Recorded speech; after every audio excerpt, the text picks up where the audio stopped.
আসসালামু আলাইকুম। আমি মুন আগারগাঁয় কেক নিয়ে আসছি।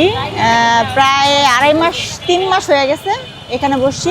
আলহামদুলিল্লাহ মোটামুটি সেল ভালো। প্রথম দিকে খুবই ভালো ছিল, এখন একটু কাস্টমার কমে গেছে। তবে মনে করি যে সামনের দিকে হয়তো বা আবার সেই আগের দিন ফিরে আসবে। না ভাইয়া, আমার ছোট একটা পেজ আছে, সুইট মুন, হ্যাঁ অনলাইন পেজ। এটা মূলত আমি সত্যি কথা যেটা আমি প্রথমে ইউটিউব দেখেই শিখছি। তার ওই সময় ইউটিউব দেখে শিখেই সেল দিতাম, আত্মীয় স্বজনরা খাওয়াইতাম, সবাই বলে যে ভালোই হয়েছে, পরে সেল দেওয়া শুরু করছি।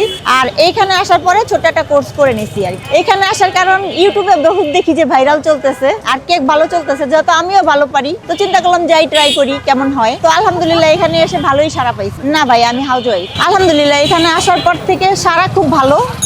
মাঝখানে একটু আমরা এখান থেকে সরে গেছিলাম, কারণ জায়গাটা স্থানীয় লোক বলেন, প্রশাসন বলেন, মানে ওইভাবে বসতে পারতেছিলাম না সিরিয়াল ভাবে, যেমন এখনো নির্দিষ্ট জায়গা হয় নাই আমাদের। এই কারণে যেমন এক এক দিন এক এক জায়গায় বসতে হওয়ার কারণে অনেক কাস্টমার এসেও খুঁজে পাচ্ছে না, এরকম হয়েছিল। তো এখন হচ্ছে আপনার সামনে সম্ভবত শুক্রবার থেকে আমরা পরিসংখ্যানের অপর সাইডে বসবো। ওইটা নির্ধারণ করা হয়েছে আমাদের জন্য, যারা হোমমেড ব্যবসায়ী আছি আমরা তাদের জন্য। শুক্রবার দিন 5টা 7টা, আর অন্যান্য দিন তো একটু কাস্টমার কম হয়, তখন 3টা 4টা, যেমন এখন 4টা নিয়ে আসছিলাম, এই যে সেল হয়েছে, পুটিং আছে, এই যে একটা ভাই নিয়ে গেল। আলহামদুলিল্লাহ এখনো পর্যন্ত কোনো কাস্টমার খেয়ে বলে নাই যে আপু ভালো লাগে না বা হোমমেড মনে হয় নাই। এখানে মূলত হচ্ছে কেকের যেটা মেন উপাদান সেটা হচ্ছে ময়দা, চিনি, ডিম, বেকিং পাউডার, সামান্য বেকিং সোডা, এগুলো তো লাগেই। আর তার সাথে হচ্ছে হুইপ ক্রিম ইউজ করি। হুইপ ক্রিমটা টপিক্যাল ইউজ করতাম, ইদানিং টপিক্যালটা একটু ডিস্টার্ব দিচ্ছে, মানে স্টিকি হচ্ছে না, এই কারণে এখন আবার ইংলিশটা ইউজ করি। অবশ্যই ভালো জিনিস দেওয়ার চেষ্টা করি, কারণ এখান থেকে কেক যদি 2-1 পিস ফেরত যায়, খাবে কে বলেন? আমার পরিবার বা আমি, তাহলে আমি খারাপটা দিব কি করে?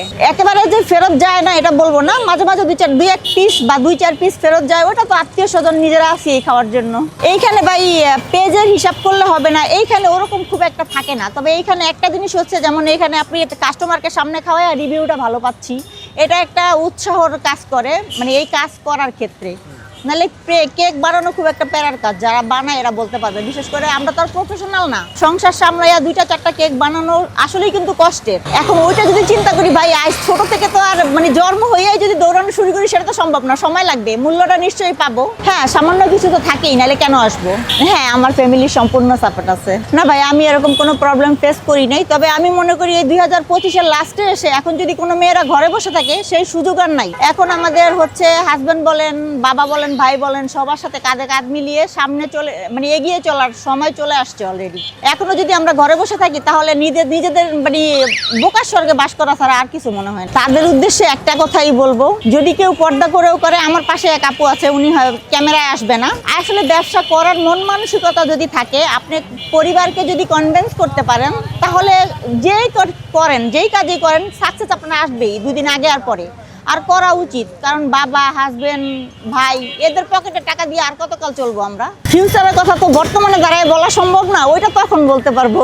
না, আমি শুধু কেক সেল করতে চাই, ভাইরাল হওয়ার দরকার নাই। আমার কেক খায় মানুষ বলবে ভালো, ওটাতেই আমি খুশি। জি, আমার ফোন নাম্বার হচ্ছে 01406838490। নর্মালি আমি ফন্ডেন্টের কাজ করি না, আমি শুধু ক্রিমের কাজই করি। তো ক্রিমের যে কোনো ডিজাইন আমি করি। যেমন এখন আগামীকালকে একটা অর্ডার আছে আমার, মোটামুটি বড়ই, 6 পাউন্ডের।